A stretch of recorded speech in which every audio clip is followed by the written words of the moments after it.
تو فیصلہ تو بہرحال امریکہ نے کرنا ہے یا ایران نے کرنا ہے. پاکستان جتنا بھی کر سکتا ہے تاریخ اس کی گواہی ہمیشہ دے گی، جس طرح کہ آج پوری دنیا دے رہی ہے کہ Pakistan is trying its best دنیا کو اس تباہی سے بحران سے بچایا جائے. یعنی انرجی انفراسٹرکچر پر اٹیک کرے گا، اس میں کوئی بھی شامل ہے، اس میں قطر بھی شامل ہے، اس میں UAE شامل ہے. اسرائیل کے اوپر تو ظاہر ہے وہ تو اٹیک ہو ہی رہے ہیں، اس سے تو کسی کو ہمدردی بھی نہیں ہے کیونکہ اگریسر اسرائیل ہے. دوسرے عرب ممالک جو ہیں انکلوڈنگ سعودی عرب، وہ ایک بحرین، یہ سب پورے کا پورا خطہ ایک انتہائی تباہی سے دوچار ہو جائے گا اور اس کے بعد آگے گرمیاں آ رہی ہیں. بہت بڑی تباہی کی طرف دنیا جا سکتی ہے اگر اس جنگ کا دائرہ پھیلے. امریکہ سے لے کے جاپان تک اس وقت جتنے بھی سیاست کے طالب علم ہیں، تاریخ کے طالب علم ہیں، ان کی محفلوں میں ایک ہی بات، ایک ہی خبر زیر بحث ہے. یہی خبر دنیا بھر کے کرنٹ افیئرز چینلز پہ زیر بحث ہے. یہی خبر دنیا بھر کے سوشل میڈیا پہ زیر بحث ہے جو برطانوی خبر رسائی ادارے رائٹرز نے جاری کی ہے، اور جس خبر کے مطابق پاکستان کے فیلڈ مارشل عاصم منیر پوری رات جاگ کر امریکی نائب صدر JD وینس اور امریکہ کے جو نمائندہ خصوصی ہیں مڈل ایسٹ کے اسٹیو وٹکوف، ان کے ساتھ مستقل رابطے میں ہیں اور وہاں ایرانی وزیر خارجہ کے ساتھ مستقل رابطے میں رہے. تو وہ بنیادی طور پر پاکستان کی یہ کوشش ہے جس کو ریپرزینٹ کر رہے ہیں فیلڈ مارشل عاصم منیر، کہ اس سے پہلے کہ امریکہ کی جانب سے جو ڈیڈ لائن ہے اس کا خاتمہ ہو جائے، کسی نہ کسی طرح اس مسئلے کا، اس جنگ کا کوئی حل نکل آئے، کوئی فارمولہ ایسا یعنی سامنے آ جائے جس پہ ایران اور امریکہ اگر مان جاتے ہیں تو ایک سیز فائر ہو جائے یا جنگ بندی ہو جائے اور دنیا اس بہت بڑے بحران سے بچ جائے جس کا ادروائز وہ شکار ہو جائے گی. تو یہ ہے وہ خبر جو اس وقت دنیا بھر میں زیر بحث ہے، اور فیلڈ مارشل کا جو کردار ہے اس معاملے میں وہ انتہائی غیر معمولی ہے. یعنی اس پورے کرائسس میں پاکستان نے جو پوزیشن جس کو وہ انجوائے کیا ہے،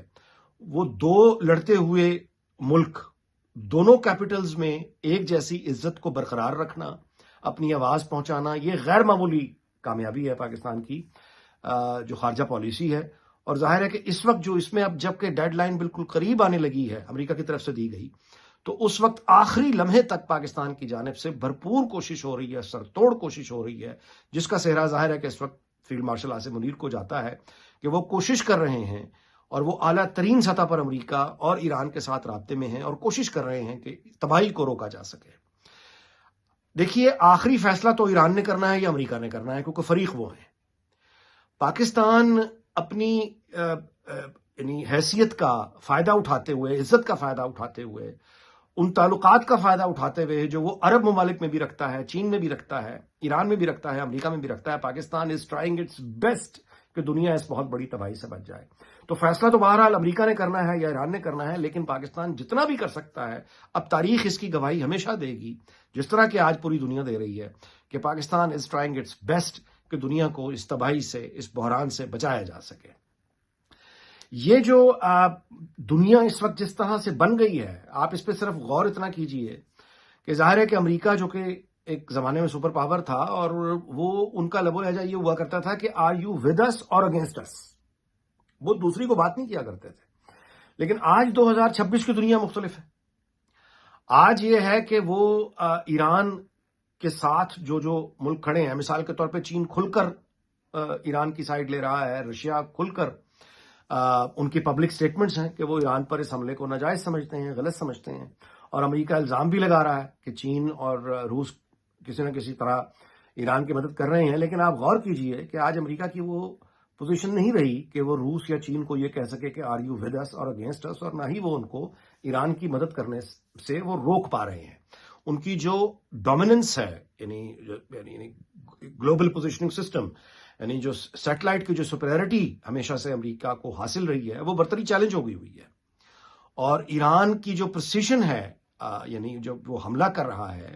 اس کی جو ایکوریسی ہے، وہ ایکوریسی صاف خود بتا رہی ہے کہ کوئی نہ کوئی الٹرنیٹیو سیٹلائٹ سسٹم ہے جہاں سے انٹیلیجنس ایران کو مل رہی ہے. تو بنیادی طور پر یہ بہت خطرناک دور ہوتا ہے. یعنی ایک آرڈر سے دنیا ایک نئے آرڈر، ایک پرانے آرڈر سے ایک نئے آرڈر کی طرف بڑھ رہی ہے. اور یہ وہ وقت ہوتا ہے جب سب سے زیادہ جو آپ کہیے مسل پاور ہوتی ہے، بندوق کی طاقت ہوتی ہے، کسی بھی ریاست کی جو اصل طاقت ہوتی ہے، وہ فیصلہ کن کردار ادا کرتی ہے ایسے ماحول میں جو دنیا میں اس وقت ہے. تو یہ اللہ کا شکر ہے کہ پاکستان کا دفاع نہایت مضبوط ہاتھوں میں ہے. پاکستان ایک بہت مضبوط فوج رکھتا ہے، اور اس وقت ان نیگوسیشنز کو لیڈ کرنا، آخری مومنٹس پر فیلڈ مارشل کا سامنے آنا، یہ بہت اہم ہے کہ ایک اسٹرانگ مین ہے جو دونوں طرف رابطے میں ہے اور دونوں سے بات کر کے وہ کوشش کر رہا ہے کہ اس بحران سے بچا جا سکے، کیونکہ اگر جنگ کا دائرہ پھیلتا ہے اور کوئی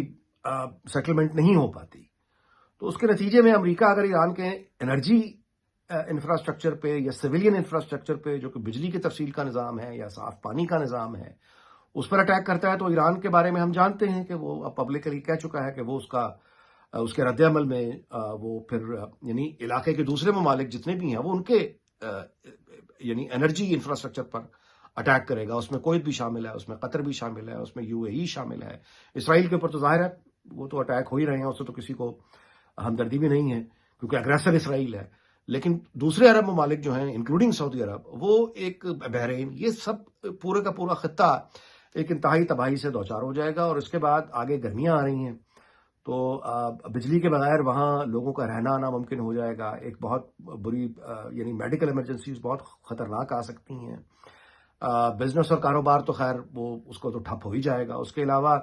ایران جو اب IT کمپنیز کو نشانہ بنانے کی بات کر رہا ہے، وہ ایک بہت بڑی تباہی پوری دنیا میں آ سکتی ہے۔ انٹرنیٹ کی کیبلز جو زیر زمین اس علاقے سے گزر رہی ہیں، وہاں پہ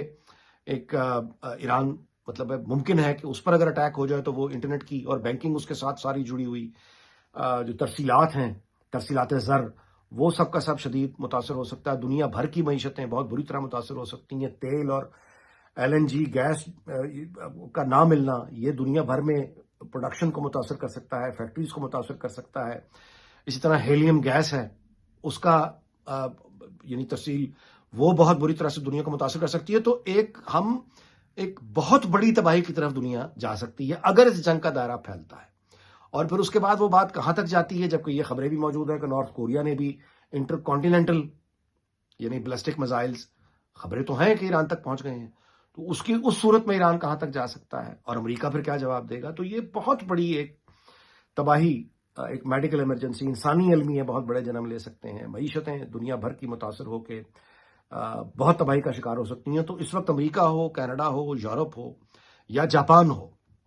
تمام لوگ اس وقت اس امید میں ہیں، دعا کر رہے ہیں کہ پاکستان کی یہ کوششیں کامیاب ہوں، اور حتیٰ کہ یہ ہے کہ بھارت جیسا ملک جہاں پہ ایک انتہا پسندوں کی حکومت ہے اور وہ ظاہر ہے کہ ایک آئسولیشن میں بھی چلے گئے ہیں، پاکستان کی اس پوزیشن کو دیکھ کے وہاں پہ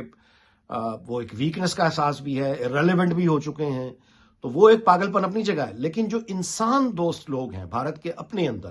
جو ہوش و حواس رکھنے والے لوگ ہیں خود بھارت کے اندر، وہ بھی پبلک میں آ کے اور اپنے سوشل میڈیا اکاؤنٹس پر پاکستان کی اس کوشش کی کامیابی کی دعا مانگ رہے ہیں، کیونکہ ان کو پتا ہے کہ یہاں پہ ان کا بھی انٹرسٹ الائن ہو رہا ہے پوری دنیا کا۔ یعنی پاکستان جو اس وقت کام کر رہا ہے بنیادی طور پہ یہ ایک پوری مین کائنڈ کے لیے، انسانیت کے لیے ایک بہت بڑی خدمت ہے۔